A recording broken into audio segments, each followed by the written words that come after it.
Bonjour Frédéric. Merci de nous rejoindre à Marseille, dans les locaux de la Chambre de commerce, pour inaugurer ce nouveau format après nos web cafés de l'Alliance, et bien ce nouveau format qui est celui d'interroger un expert sur un sujet d'actualité. L'idée c'est de décrypter avec toi, peut-être aussi de lutter contre certaines idées fausses que la presse peut parfois, Il y en a quelques-unes. malheureusement véhiculer. Donc ce sujet d'actualité, tu as la chance d'être Marseillais et tu vas nous expliquer pourquoi tu es Marseillais. Alors, évidemment, pour débuter cet entretien, qui es-tu et qui est France Invest? Parce que merci Frédéric de me recevoir. Je suis très heureux d'inaugurer cette série d'interviews. Donc qu'est-ce que c'est que qui je suis d'abord? Je m'appelle Dominique Gaillard, ça fait 30 ans que je fais du capital investissement, chez Ardian en particulier, qui est devenu le premier acteur du capital investissement en Europe, avec 100 milliards d'euros sous gestion. Et puis depuis 2 ans maintenant, j'assure la présidence de France Invest. France Invest est une association qui regroupe les 334 membres actifs qui font du capital investissement en France. Des startups, aux PME, aux ETI, du venture, au capital développement, au capital transmission. Voilà, c'est tout l'écosystème qui investit dans les boîtes de façon privée. Et donc France Invest a pour objectif d'aider ces acteurs à faire bien leur boulot, à améliorer l'écosystème dans lequel ils agissent, et puis de contribuer à la dynamisation de l'économie. Et France Invest, pour vous donner deux chiffres, en 2019, c'est 40 milliards d'euros investis dans les sociétés françaises. Et France Invest, les membres de France Invest sont actionnaires dans environ 8000 sociétés, petites, moyennes et grosses jusqu'aux ETI. On ne fait pas les grandes entreprises, évidemment, non cotées. Très bien, parfait. Alors, tu es la personne parfaite pour nous parler de ce plan de relance. C'était la grande actualité, c'est évidemment la grande actualité du moment. Et dans ce plan de relance, on le savait, mais ça a été des capitaux ont été affectés. Il y a le sujet du soutien des entreprises par le capital, de l'investissement dans les entreprises. Ces 3 milliards qui ont été fléchés sur cet objectif qui est de soutenir et de renforcer le capital des entreprises. Alors, toi, qui es au cœur évidemment de ces dispositifs, d'abord, qu'est-ce que tu penses de ce plan de relance de façon globale? Et deuxièmement, qu'est-ce que tu penses de cette initiative d'essayer d'amener des fonds dans le capital directement de nos entreprises pour les aider à passer le cap de cette crise du Covid? Tu dis justement que j'étais à Marseille. En fait, j'étais à Marseille parce qu'on organise très régulièrement des rencontres avec les acteurs du capital investissement au sens large de chaque région française. Et donc hier, c'était avec les acteurs de la région sud, il y avait 150 personnes, donc, un écosystème très large. Et Jean-Marc Daniel, qu'on avait amené dans notre valise, a fait lui-même donné cette vue sur le plan de relance. Et il disait que par rapport au N+1 plan de relance qu'il y a eu depuis 30 ans, il parlait de celui de Chirac en 1975, et bien celui-là avait l'avantage d'être un plan de relance tourné vers l'offre, ça a été dit et redit, n'est pas vers la demande, et dans lequel la proportion des 100 milliards dédiés à l'investissement est comme très très importante. Les plans de relance précédents, c'est des plans de relance où on donnait des moyens complémentaires aux Français pour dépenser plus. Là, on donne des moyens aux entreprises pour investir et fournir, et aux particuliers, c'est d'investir dans le cadre du plan de rénovation des bâtiments. Et ça, je pense que c'est vraiment nécessaire. Et donc, dans ce cadre-là, je trouve que le plan est bien structuré. Alors, après, c'est un peu un plan fourre-tout, y compris pour réactiver le train Perpignan-Rungis. Est-ce que ça, c'est complètement utile? Je ne sais pas. Mais en tout cas, les grandes masses de ce plan de relance sont quand même orientées vers l'investissement. Je crois que c'est ça dont la France avait besoin aujourd'hui.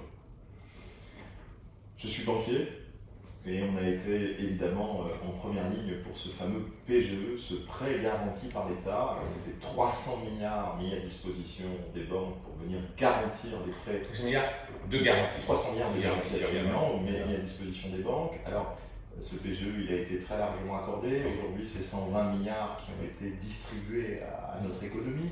C'est près de 600 000 entreprises qui ont bénéficié de ce PGE. Donc beaucoup de TPE. Donc plus de 80% sont des TPE, donc des entreprises de moins de 2 millions d'euros de chiffre d'affaires et de moins de 10 salariés. C'est le standard du PGE pour être qualifié de TPE. Beaucoup s'interrogent maintenant sur la sortie du PGE. Maintenant que cet argent a été distribué, il va falloir le rembourser et les premiers remboursements arriveront à partir de mai-juin 2021. C'est un sujet dont la presse parle régulièrement, pas toujours de façon intelligente d'ailleurs, en tout cas c'est la vision du banquier que je suis. Pour toi, président de France Invest, ce PGE, c'est un vrai sujet, c'est un vrai problème. Comment est-ce qu'on peut imaginer? Est-ce qu'il y a des idées, des solutions pertinentes pour en sortir? En tout cas, je pense qu'au début, c'était une vraie solution. Et la rapidité avec laquelle le gouvernement a mis en place ce PGE et avec laquelle la BPI a mis en place ses outils pour le faire et les banques pour le distribuer, je trouve que c'est vraiment à l'honneur des acteurs français dans leur globalité. D'autres pays l'ont fait, mais je pense que la France était des pays les plus réactifs dans la mise en place de ces outils de court terme. Comme vous le disiez, c'est à peu près 120 milliards qui ont été distribués. Donc les 300 milliards de garantie de l'État ne seront jamais utilisés. On montera encore peut-être un petit peu, mais on arrive quand même à une espèce d'insymptôme. Et Roux Bézieux, je l'entendais un interview sur France Inter samedi, et il disait qu'en fait, sur ces 120 milliards qui ont été distribués, environ 40% étaient des PGE de sécurité, de confort. Parce que les entreprises se sont dit, ça ne coûte pas cher, comme endettement, on a l'option de le rembourser totalement au bout d'un an ou de l'amortir, et on ne sait pas comment la crise va se prolonger, et finalement d'avoir ça sur ce moment, donc c'est une vraie sécurité. Et certainement, ça a permis à ces entreprises qui utilisent ces PGE de confort de ne pas prendre des mesures plus drastiques de réduction des effectifs, etc. Donc ça a vraiment joué son jeu. Bon, alors les 60% qui, eux, vont être soit remboursés, soit amortis, mais plutôt, si ce n'est pas des PGE de confort, ils vont plutôt amortis sur 5 incidents. D'abord, vous avez vu qu'il y a un accord entre l'AFBF, la Fédération bancaire française, et le gouvernement et Bercy pour calibrer la remontée des taux d'intérêt sur ce PGE. Vous savez que la première année, il coûtait quasiment rien, on a 0,25, 0,50, c'était le coût de la garantie d'État. Et ensuite, l'année prochaine, ce qui a été annoncé, c'est que ça passerait entre 1 et 3% sur la taille des entreprises. Donc ça me paraît bien calibré aussi pour un produit de dette. Et Roux disait un truc intéressant, il disait, vous allez voir, l'État va gagner de l'argent sur ce produit. Bon, moi je pense qu'il est tout petit peu optimiste, parce qu'en particulier pour les TPE, il y a quand même quelques soucis de remboursement à partir de l'année prochaine, même si c'est amorti pour un certain nombre de sociétés, en particulier un secteur qui souffre encore beaucoup. Voilà. Alors, où est-ce qu'on en est aujourd'hui? Les entreprises vont avoir l'option en mars-avril prochain, à l'anniversaire des attributions de CPGE, de dire j'en ai pas besoin, je le rembourse, peut-être 40% de traite, peut-être un peu moins, et le reste va l'amortir sur jusqu'à 6 ans. Je pense que nous, acteurs des fonds propres, notre travail, notre savoir-faire, c'est de mettre des fonds propres dans l'entreprise. On a été finalement dans les 8000 sociétés dans notre planète actionnaire, on a été encore jusqu'à présent assez peu sollicités pour remettre des fonds propres, parce que l'urgence en 2020, ça a été l'urgence immédiate au terme d'endettement. Dans un an, les banques qui ont fourni ces PGE, parce que je vous rappelle qu'elles gardent 10% de leur risque sur leur bilan, donc 120 milliards, c'est 12 milliards sur le bilan des banques qui est à risque potentiellement. Les banques vont demander des comptes, à mon sens, aux entreprises en leur disant montrez-moi vos cash flows provisionnels pour bien vérifier que vous êtes capable, avec vos cash flows, de rembourser non seulement les PGE, mais aussi les dettes historiques que vous aviez.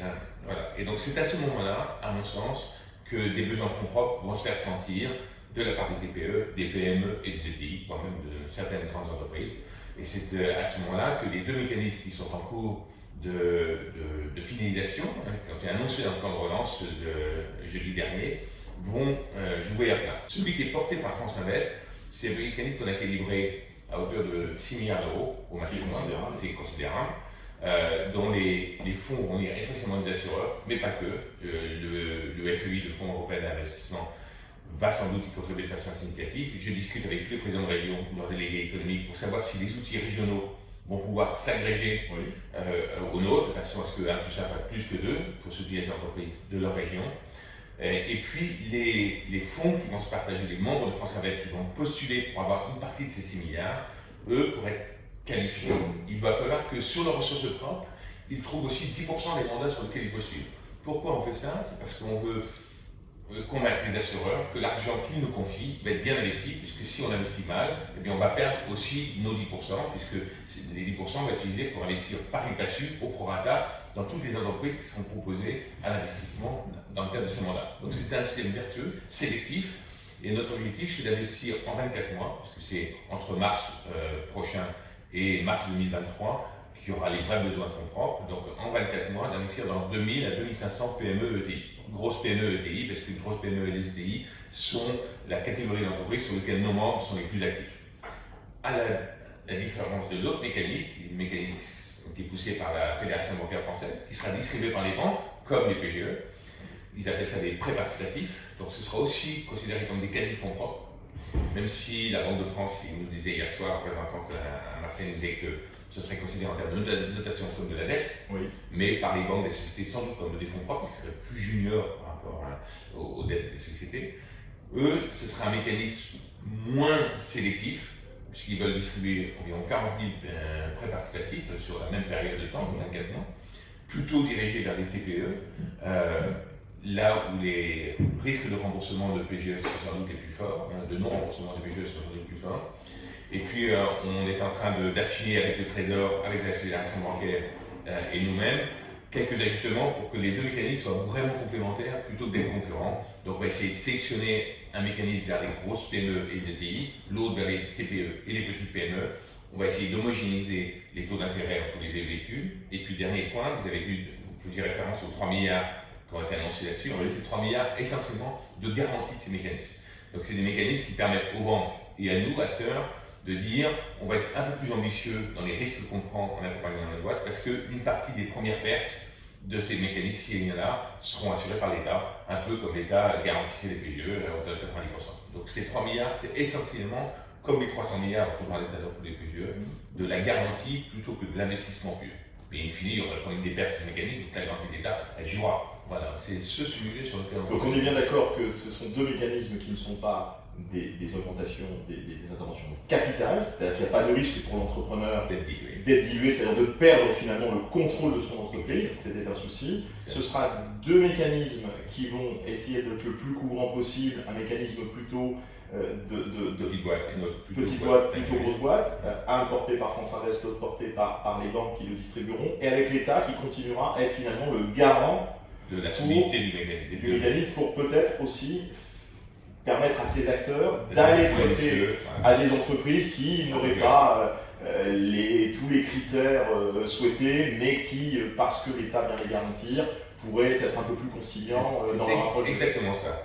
Et alors, pour revenir sur votre point qui est le point essentiel, c'est les deux mécanismes, les prêts participatifs et notre mécanisme à nous, sont des mécanismes qui sont essentiellement ou totalement, non pas en action, effectivement, parce qu'on ne voulait pas donner le sentiment à des boîtes familiales, des acteurs de boîtes familiales, qui ont profité de cette période de crise, où ils ont la corde sur le cou en termes de nécessité de renforcer leur bilan, en disant on vous ratiboise en termes d'investissement dilutif. Donc nous-mêmes, on n'est pas sous forme de prêt participatif, on est sous forme d'obligation convertible, d'obligation remboursable en action, considérée par la Banque de France comme des fonds propres, donc avec une notation qui ne sera pas dégradée, à la différence d'autres mécanismes, mais on a, pendant les 7-8 ans du contrat d'OC, du contrat DORA avec les patrons, avec les sociétés d'ingénierie, on leur montrera, je l'espère, c'est mon souhait, qu'on apporte plus que de l'argent et on apporte du savoir-faire en termes de ESG, en termes de gouvernance, qui est très important souvent, les boîtes familiales qui sont contents d'avoir des experts à leur côté pour les aider à grandir, et puis surtout une capacité de rebond, une capacité de développement en croissance externe, parce que c'est notre savoir-faire tous les jours. Mais là, on est là pour les aider justement à rebondir plus vite et à croître plus vite. Alors ça c'est très important ce que vous dites Dominique, parce que on est bien d'accord, ça veut dire que les fonds qui viendront aider ces entreprises, les soutenir, viendront en obligation, ils ne viendront pas en capital, donc il n'y aura pas de risque de perte de contrôle, mais par contre, finalement, jouent ce rôle qu'elles devraient jouer en étant actionnaires sans être actionnaires.